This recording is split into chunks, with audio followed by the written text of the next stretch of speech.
There are some fragrances out there, both designer and niche, that are just kind of mediocre. They're just so-so. Now that doesn't make them bad. That doesn't mean that no one likes them. Actually, there are quite a few mediocre, kind of lame releases that I do enjoy because they do smell good. But it's just that. They just smell good. Like, okay, like, yeah, that's passable. That could pass as a cologne that would smell good, but that's about the extent of it. Now, for some people, that's all they want. That's all they need, just enough to get by and to smell good when they go to work or to school. That's fine. But once you start to build up a collection and you start to develop a passion for fragrances, you tend to crave a bit more than just okay. So here in this video, we have 10 designer fragrances that are much more than a mediocre release. These here do it better than most of the other fragrances on the market. These are like some top tier men's designer fragrances. Now keep in mind, this is only 10 of them. I had quite a few to sort through when doing this. And so I tried to narrow it down to some fragrances that you maybe don't see talked about as much on the channel here, at least as of recently, and just kind of give you a bit more variety. But also understand at the same time I had to put in some classics, some OGs, some fragrances that you would expect to see in here. So we have a nice mix, but they all are designers. Links to each one of these will be down below if you're interested in picking any up for yourself. So whether you're shopping for your next fragrance or maybe you want to gift some of these to someone else, rest assured these are top tier, top notch fragrances. Let's get some. First up, we have Gucci Guilty Absolute. So one cool little quirk about this bottle is it has Gucci Guilty and Absolute Pour Homme on the front and back. So no matter which way you hold this bottle up, you can see what it says. I thought that was a cool little detail. And it was so important that I had to say it front and center before we even talked about the scent. No, really, it's just because I would forget if I didn't say it then because that's what was on my mind. And if I didn't say it, well, that would have been lost. Leather, woods, and cypress are some of the main notes in here. Now, this is not for the faint of heart. Let's get that out of the way right now. Obviously, I had to let you know about the text on both sides first. Second thing you need to know is that this is not for everyone, not for the faint of heart. Very masculine, very leather-centric, but holy crap, is this amazing. Spicy, woody, leathery, rich, absolutely breathtaking. For someone looking for something different, here you go, just get it. And it's true, it does smell a little bit like Kilian Dark Lord. And this here is Kilian's take on a vetiver fragrance. Actually, it's kind of vetiver centric, but it does have a whole bunch of leather as well. But again, they both have some similarities between each other. One of the main differences is the price point. Now, the Gucci isn't cheap by any means, but it's not as expensive as the Kilian. So if you have sampled the Kilian before, you really like it, you don't want to pay for a bottle, this would be a nice alternative. Or if you haven't tried that one, you have no desire to, you don't care about that Kilian, check this out if you want a rich, heavy, woody leather scent that is undeniably masculine and one that will definitely set you apart. In my opinion, this is not a slouch. There's nothing boring or overdone or anything along the lines about this one. I think this is just killer. Up next, we have to throw this in, Acqua Di Gio Profumo, Patchouli, Incense, C notes are some of the main notes. So for me, this is just one of those fragrances that can't be beat. It's so good. It's also spicy. It's kind of rich, even though it is an aquatic fragrance. You get some woods, the patchouli, the smoky incense. Has a summertime feel, but also like an evening, mysterious, kind of masculine, almost bad boy edge to it as well. I've always loved this one. I always think it will be a fantastic pickup. Yes, it's an aquatic fragrance, and typically this genre will be overshadowed and kind of lumped into the category of being basic, but I really do think there is something special about this DNA. This is one where it's going to be personal opinion. It depends on what you're into, but I really don't think it's a slouch of a release. I think it's one of their best releases within the lineup. Really good, really well thought out. Definitely a great fragrance. And I can tell that they didn't just rush this one out to put out a flanker. A lot of times with designers and even some niche, you can kind of tell if that may be the case just when you smell it. I don't think so it is, and I don't think it is here. I don't think it is with any of the ones in this video either. Fantastic designer scent. Next up, Prada L'Homme. Iris, neroli, and amber are some of the main notes. Another fantastic fragrance. It's a bestseller. It's one that is appreciated by all, I would say, for the most part, fragrance enthusiasts and people outside of the community as well. Now, it is a little bit different being that it is more floral based with the iris and the neroli, but I think a lot of guys still really get along with it because you'll kind of know if you haven't smelled it, because when you smell it, you do pick up on this kind of soapy, high-end, high-quality smell, and I think a lot of people are attracted to that. You want something that smells expensive without spending a niche price, you can go for this. Again, it's not going to be for everybody. Not everyone likes iris. Not everyone likes kind of lighter floral men's fragrances, but at the end of the day, I don't think that that makes it a bad or a poor release. I think it was very well thought out. I think it's very well executed here. Prada L'Homme, fantastic, soapy, clean scent. From one iris to another, but completely different, Dior Homme Intense. Iris, ambrette, and lavender are some of the main notes. This is actually my scent of the day. I applied it just before recording this video because I wanted to get in the mood for top-notch designer fragrances. And I haven't worn it in a little while, so I figured I would spray it on, and I'm loving it. It smells so fantastic. I just did 2 sprays, and it's enough for me to be able to pick up on it without also overpowering myself either and getting sick of it, because it is a strong fragrance. Now, it is very smooth and very warm, so it's not like piercing. It's not like, for example, the Gucci here, where it's super leathery, super strong and woody. This is much more smooth and creamy overall, but the performance is good. So you do have to limit your sprays somewhat depending on what you're after here and what type of outcome you're looking to get. But I think this stuff here is remarkable. Through and through, one of the best men's designer fragrances that have been put out, at least within this period right now. This is another one where it may not be for everyone, at least at first. If you've tried it and you've claimed that you don't like it, I would encourage you to give it more wearings if you haven't already. Going off of smelling it one time and scrubbing it off because you hate it, it just doesn't count for anything. And so if you comment saying that it sucks after you've smelled it once, no one should listen to you or even take that seriously, because sometimes a fragrance needs to grow on you. That's what this one does for a lot of people, so make sure you give it a second chance. It's rich, it's luxurious, it's expensive smelling, it's fantastic for the cooler weather, just all around a stunning release. Next up we have Eros Parfum by Versace. So no matter what your stance is on the Eros line, maybe it's not for you, maybe it's too bubblegummy sweet, that sort of thing. So no matter what your stance is on the Eros line, the proof is pretty much in the pudding here. Even with the original Eau de Toilette, it's still a bestseller, even after having these flankers and after so many other fragrances coming out over the years.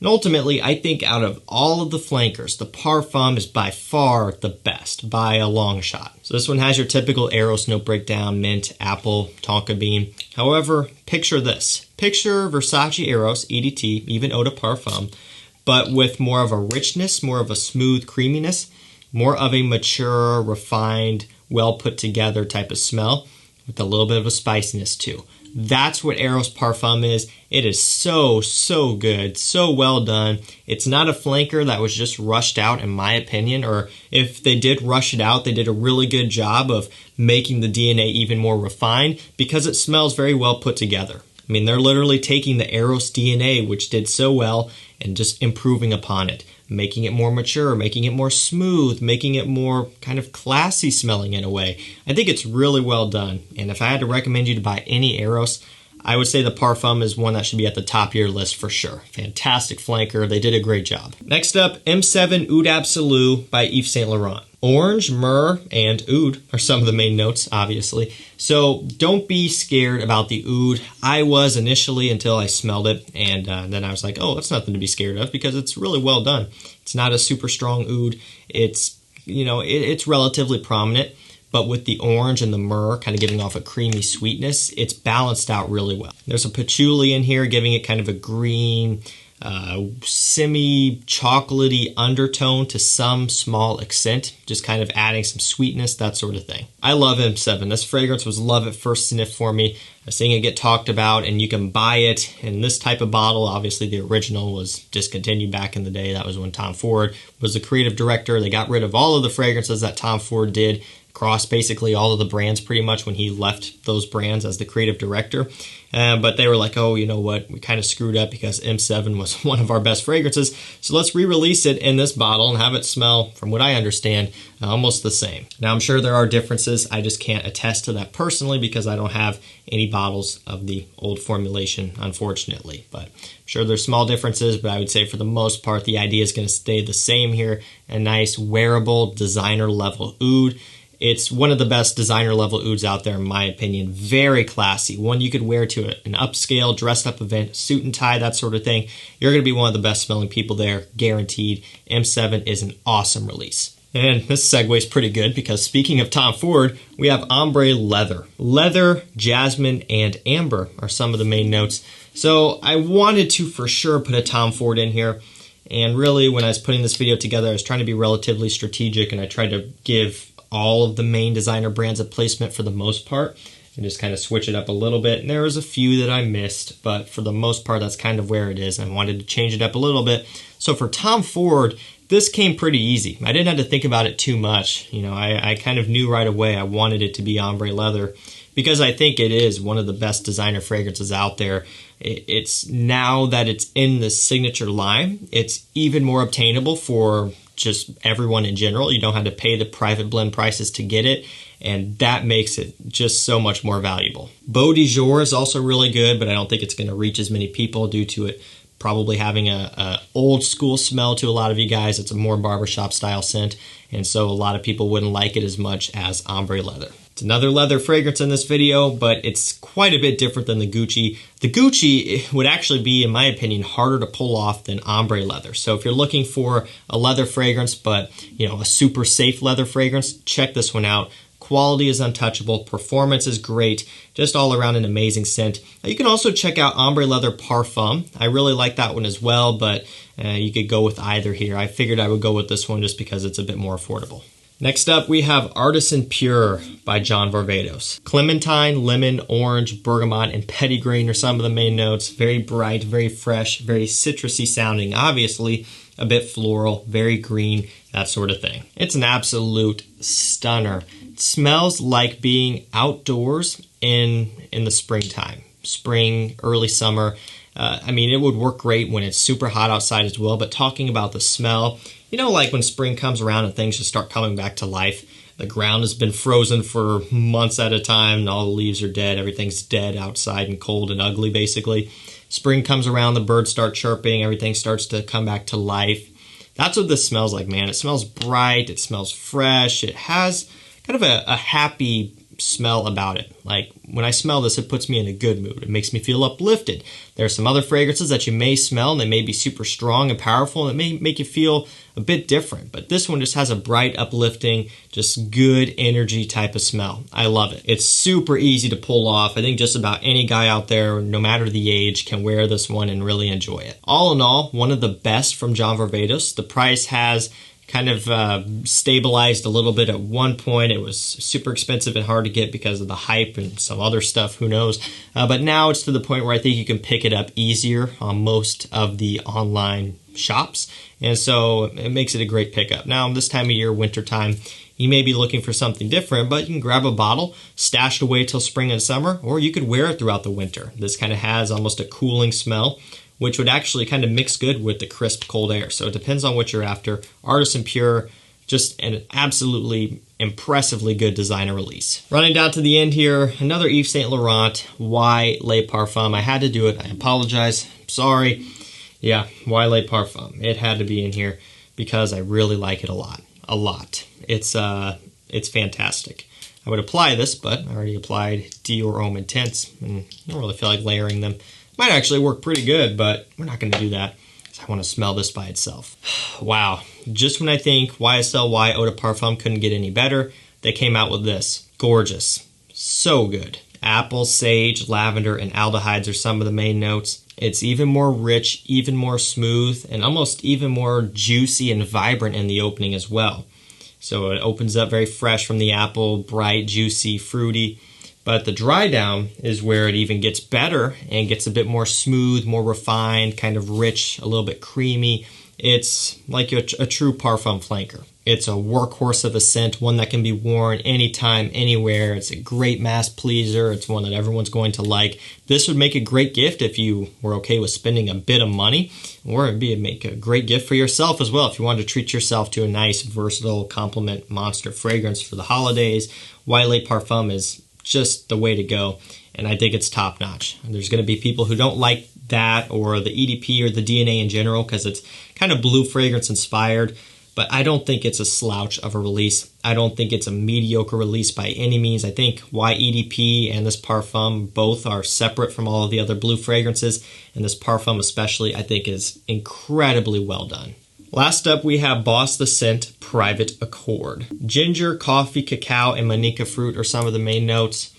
Another one that's absolutely incredible, especially for the price. It's kind of powdery and dusty, but also kind of smooth and creamy. You get this nice roasted coffee note in here, a little bit of a spiciness up top from the ginger. Everything about this one's really nice, even from the bottle, the presentation standpoint. The atomizer, the cap, that sort of thing, very nice. It opens up modern and masculine smelling. So it's not going to be a niche smelling scent by any means, and most of these aren't. Let's face it, we're not really necessarily after that here. We're after top-notch fragrances that just work well for people, and that's what this one does as well. Because it has that modern smell, that masculine smell, it strikes a balance of being unique, but also being a little bit familiar. And I think fragrances like that work really well. So this Private Accord is actually an eau de toilette, but it does perform good. It's not a beast mode scent, but it gets the job done. You know, it's a moderate performer, very mild. One that will push out a little bit, one that'll get you through a typical day's work or school. All in all, another great one for just smelling unique and well put together. Alright guys, there you have it. That is 10 fragrances, designer fragrances that do it the best. These are some top-notch men's designer releases that I think are worth checking out for sure. Whether you're after something a bit unique, whether you're after a great compliment getter or a combination of both, if you're looking to kind of buy yourself a gift or buy someone close to you a gift and you're okay with maybe spending a bit more money, this also works great. Some amazing, amazing fragrances here. Again, I wouldn't be recommending these and putting these in the video if I thought they were just okay. And if you go back and look on my channel for most of these here, except for the Gucci, you can see I've talked about all the time, or at least often. And so, yeah, I mean, these really are good. This Gucci I just got in recently because I wanted to see how close it was to Killian Dark Lord, and they are pretty similar. Love the Gucci. I think that's a fantastic release. I can't wait to wear it more. These here are amazing. You have my word. I think they're fantastic, and I hope you guys enjoy them too. If you want to grab any for yourself, they will be linked up down below. That's going to do it for me. Thank you so much for watching. Stay safe, stay healthy. We'll see you tomorrow with another one. Take care.